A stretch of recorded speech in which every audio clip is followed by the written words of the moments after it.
New York সিটির ব্যবসা বাণিজ্যে মন্দা কাটছেই না। সম্প্রতি সিটির মেয়র জোহরান মামদানি এক টুইটে দাবি করেন, মহামারীর পর দোকানপাট ফাঁকা থাকার হার রেকর্ড কমেছে। তবে মেয়রের এই আনন্দের স্থায়িত্ব ছিল খুবই কম।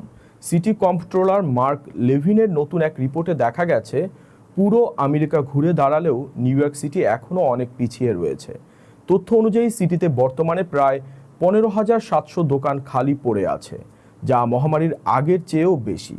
এর পেছনে কাজ করছে আকাশছোঁয়া আবাসন ভাড়া, কঠোর সরকারি নিয়মকানুন এবং অতিরিক্ত ট্যাক্স। ম্যানহাটনে গড় ভাড়া এখন $5,100 ছাড়িয়েছে। রিপোর্টে আরও বলা হয়, সিটির বেকারত্বের হার বেড়ে 5.6% পৌঁছেছে। বিশেষজ্ঞরা বলছেন, পর্যাপ্ত অর্থনৈতিক পরিকল্পনা না থাকায় এবং 2030 সালের মধ্যে $30 মতো ন্যূনতম মজুরি চাপানোর সিদ্ধান্তের ফলে ছোট ব্যবসাগুলো কর্মী ছাঁটাই করে অটোমেশনের দিকে ঝুঁকছে।